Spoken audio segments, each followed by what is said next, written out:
Hola, bienvenidos a mi canal. Soy Nilda y quiero darles las gracias por abrir las puertas de su hogar. En el día de hoy voy a estar hablando sobre cómo leer la Biblia. Muchas personas desean estudiar la Biblia y no encuentran cómo comenzar. Es por esto que este video es el comienzo de una serie de videos para ir por el recorrido de la historia de los judíos. Les recomiendo que antes de comenzar este video tengan papel y bolígrafo a la mano para que así puedan sacar el mayor provecho del mismo. Comenzaré diciéndoles los libros que voy a estar utilizando para dicho estudio. El primer libro que les voy a presentar es el libro A través de la Biblia. Este libro es escrito por Meyer Pearlman.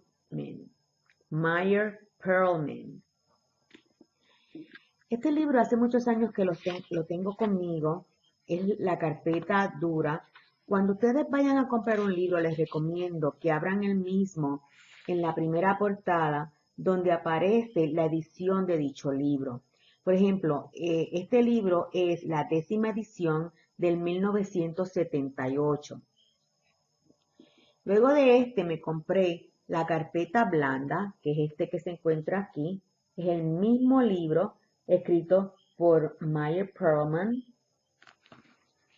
Este libro, cuando reviso la edición, es la edición del 1995. Probablemente en este momento ya hayan sacado una edición más avanzada.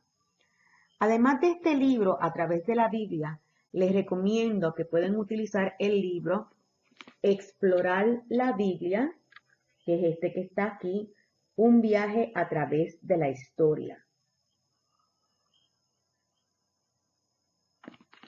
Este libro es escrito por Stephen M. Miller. Vamos a estar hablando de la Biblia en términos de historia. No vamos a estar hablando de la Biblia en términos de una religión en particular. Voy a utilizar varias Biblias. Le voy a presentar algunas de ellas. Por ejemplo, tengo la primera, que es esta que les voy a mostrar, la cual tengo protegida con un cover del Salmo 91, el que habita el abrigo del Altísimo morará bajo la sombra del Omnipotente. Y cuando verificamos la edición de esta Biblia, es una edición bilingüe. Una edición bilingüe porque se encuentra en español e inglés. Es una Biblia que he utilizado por muchos años. Esta es la antigua versión de Casiodoro de Reina, 1959, pero su revisión es del 1960. Voy a mostrarle también otras Biblias que usted pudiera utilizar para estudio o simplemente para tener un poquito más conocimiento en cuanto a este compendio de libros. Tengo aquí The Nelson Study Bible. The Nelson Study Bible. Esta es una Biblia que es en inglés y me gusta mucho debido a que esta Biblia, cuando usted lee los capítulos y versículos, en la parte de abajo de la página tiene la explicación que usted ha leído al principio de la página. Es una explicación más profunda de los versículos y los lleva un poquito más a la historia para que ustedes puedan entender más a fondo de lo que están hablando esos versículos que usted está leyendo. Les voy a mostrar otra Biblia que compré hace muchos años. Se llama Restoration Scriptures. Es esta que ustedes pueden ver aquí. Esta Biblia es una segunda edición. Esta Biblia es peculiar porque esta Biblia, que es en inglés, tiene algunas palabras que son en hebreo, arameo y griego. Y lo bueno de esta Biblia es que si usted quiere aprender idiomas, los va a llevar de una manera de poquito en poquito para que usted vaya aprendiendo algunas palabras. Otra Biblia que les voy a mostrar que también usted puede utilizar es la Biblia latinoamericana. Esta Biblia la compré hace muchos años, ya que me la requirieron para un curso que estaba cogiendo en la universidad. Y lo diferente de esta Biblia a las otras es que tiene los llamados 5 libros apócrifos. Estos libros son los libros que usted no encuentra en la mayoría de las Biblias. Son 5 libros extras que, aunque son historia, los judíos no lo consideran como parte de los libros que debe tener el compendio de libros llamado Biblia. Para que tengan una idea de las diferentes versiones, ya que algunas personas preguntan qué versión debo utilizar. Si usted va al libro de Explorar la Biblia, les voy a leer solamente 2 párrafos que se encuentran allí en cuanto a la Biblia que ellos recomiendan para el uso de un estudio. Dice que la Biblia en español más famosa de todos los tiempos es la versión Reina Valera, conocida en Hispanoamérica como la versión autorizada. Se ha mantenido por muchos años como la Biblia principal para cristianos de habla castellana.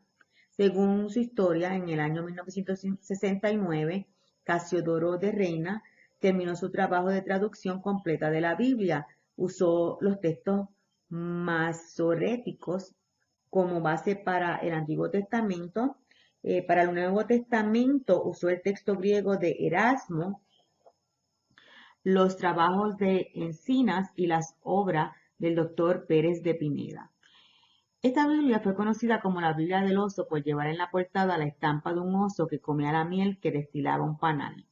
Después de la publicación de la Biblia del oso en 1969, Casiodoro de Reina debió huir del convento de Isidoro del Campo en Sevilla por temor a ser asesinado por la Inquisición, que lo consideraba un hereje.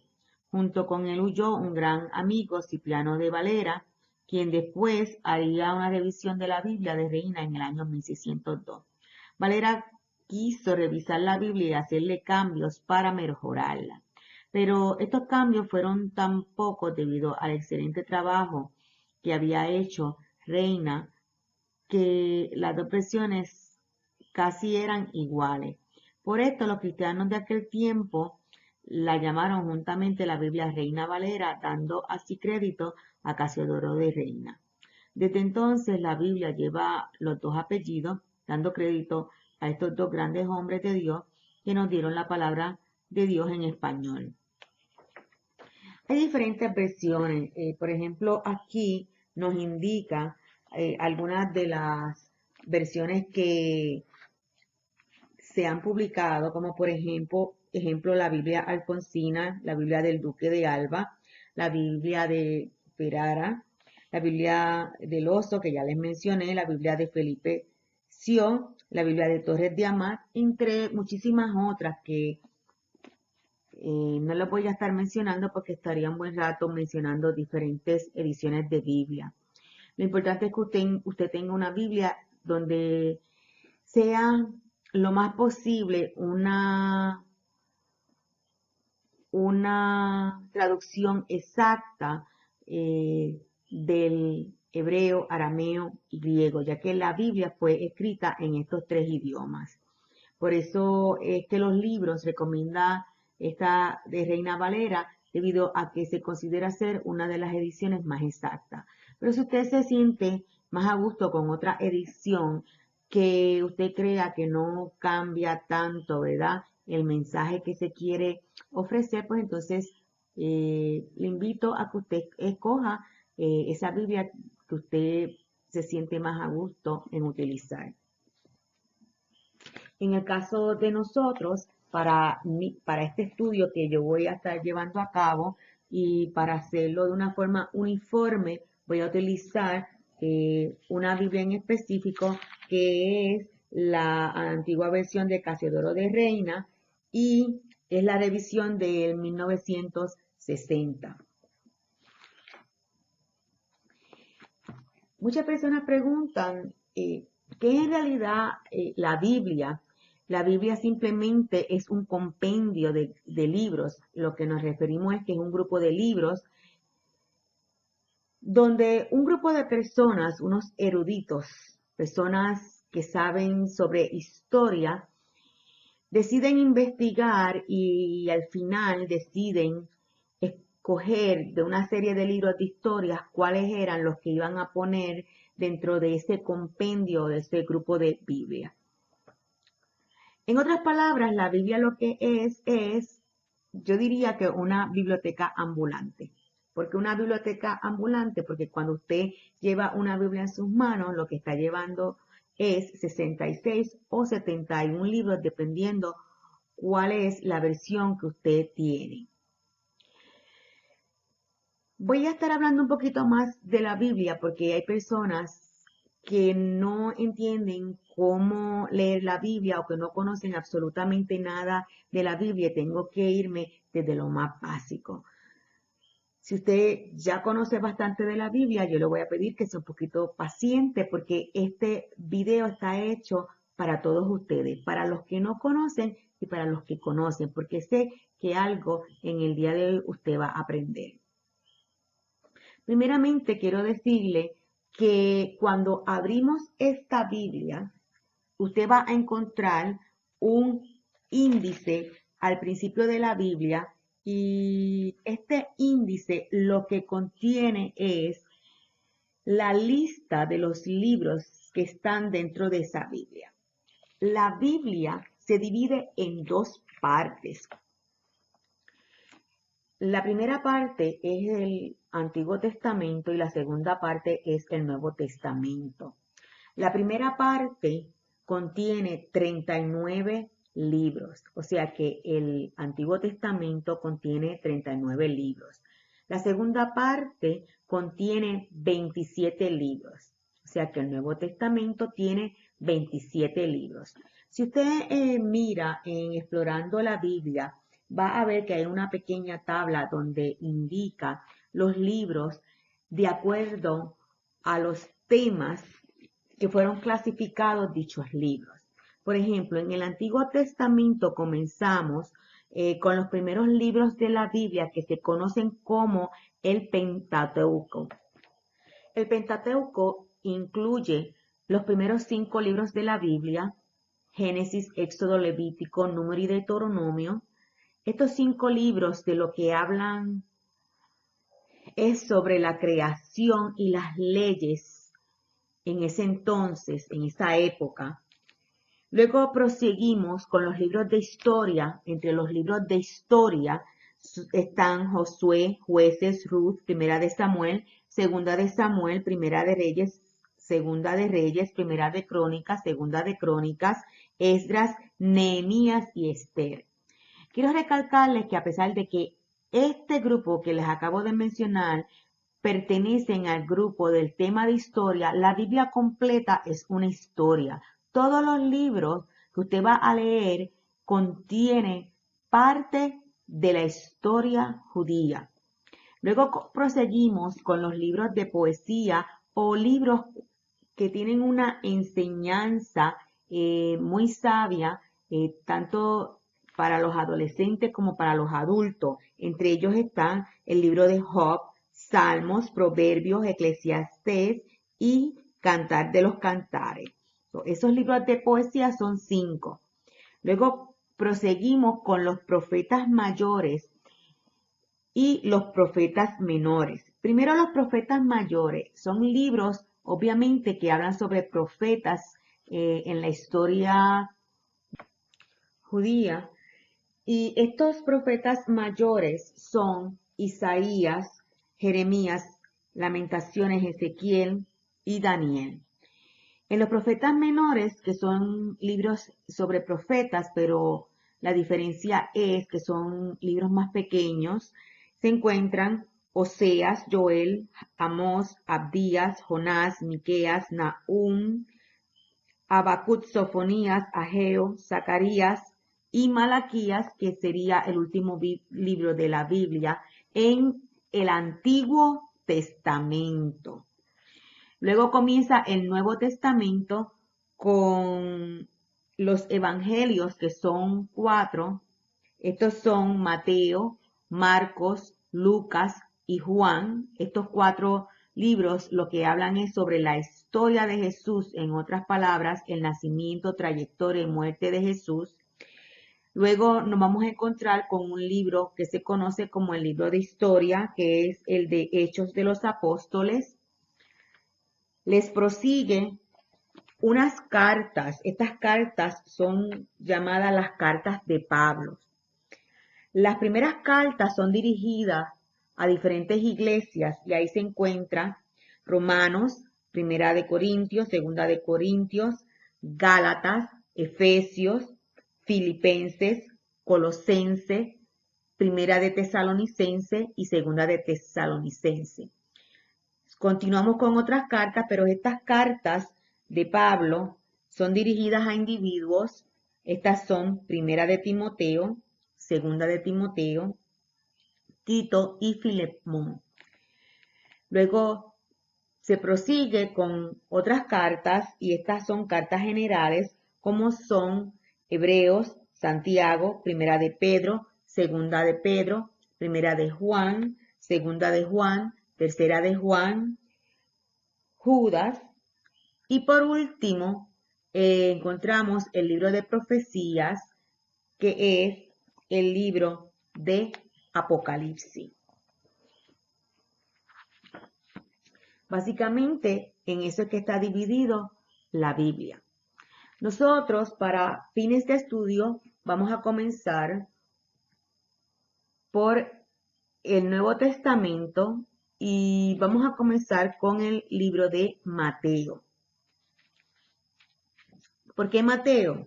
Porque si vamos a Génesis, capítulo 3, versículo 15, dice: y pondré enemistad entre ti y la mujer, y entre tu simiente y la simiente suya.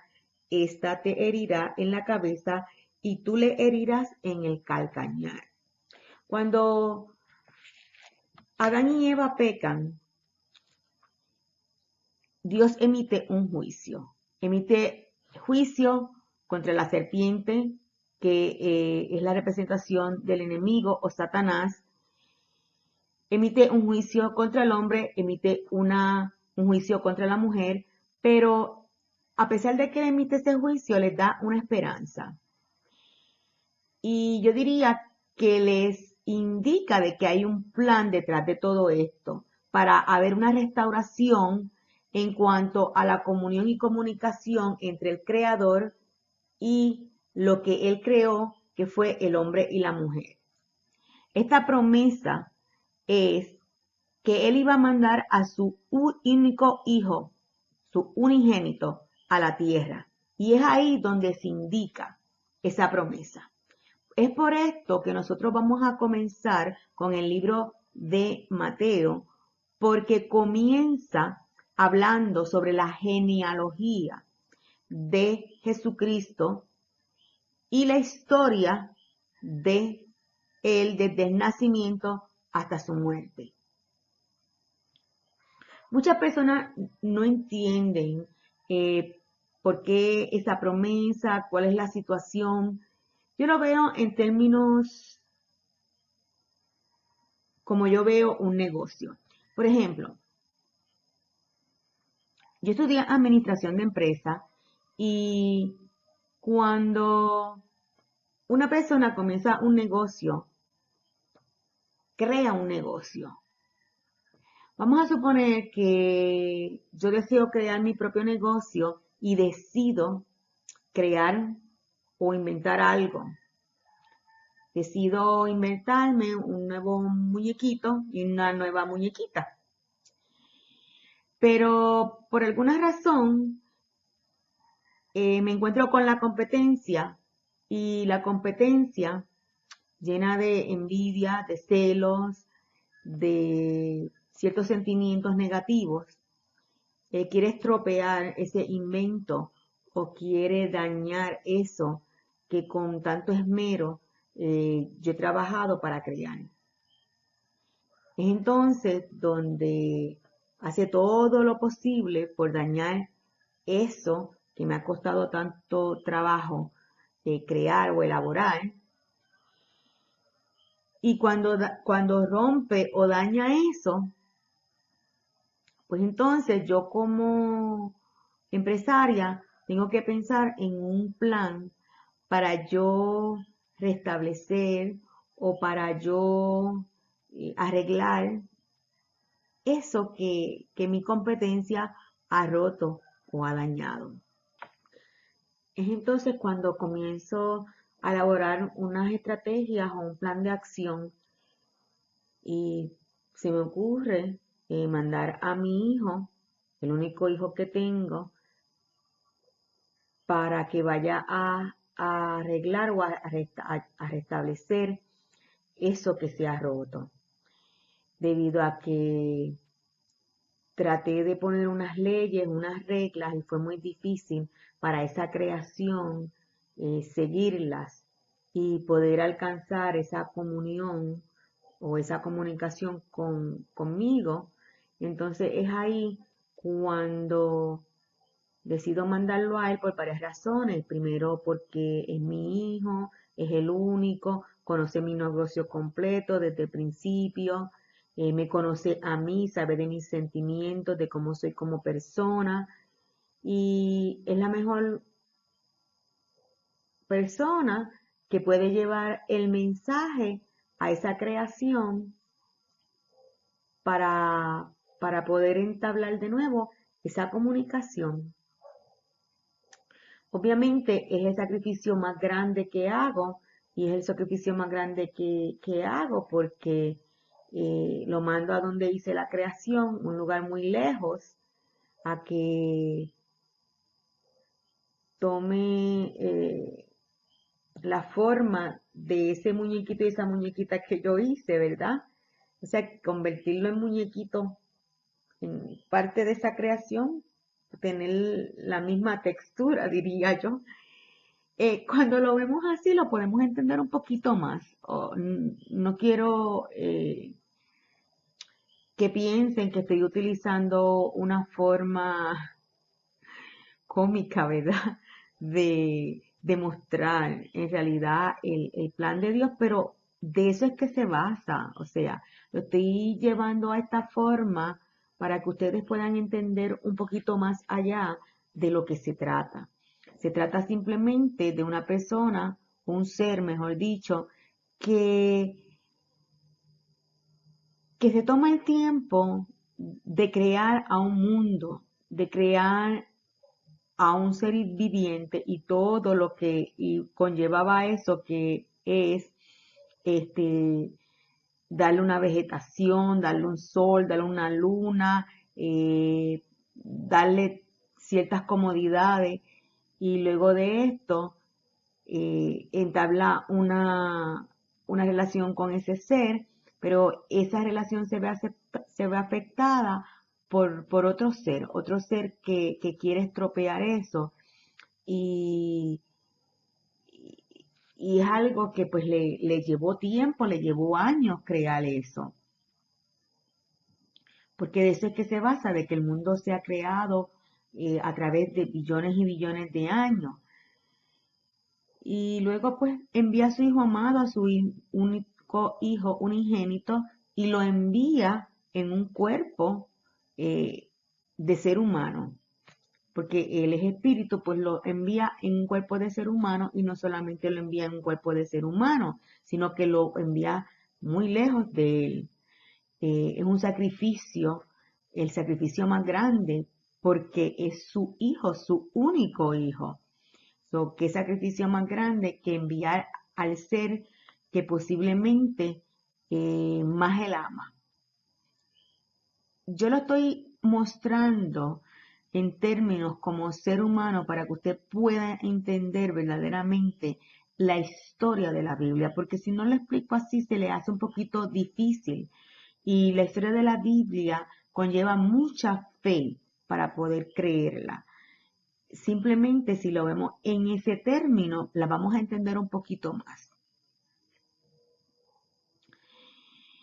Pues vamos a comenzar con Mateo, porque comienza hablando sobre ese hijo que él mandó a la tierra para restaurar esa comunicación.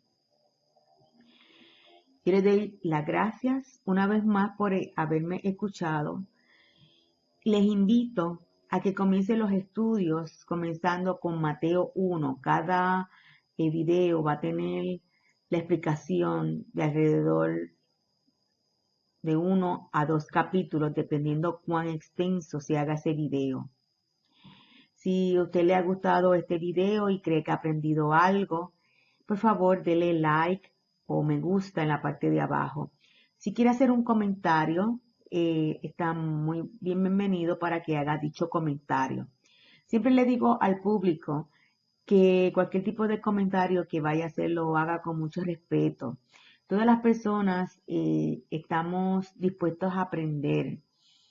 Cada día el ser humano aprende y de eso es que se basa esta historia, de que Dios nos ha puesto en esta tierra para que seamos unos vasos, unas vasijas donde le echemos cada día algo nuevo y que aprendamos.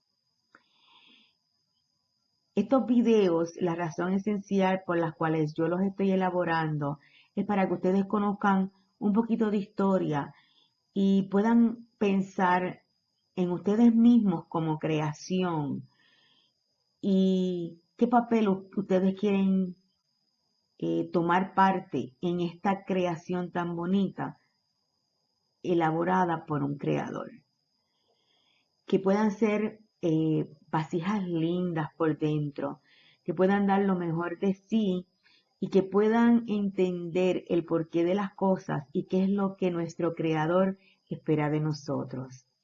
Muchas gracias y que pasen un excelente día.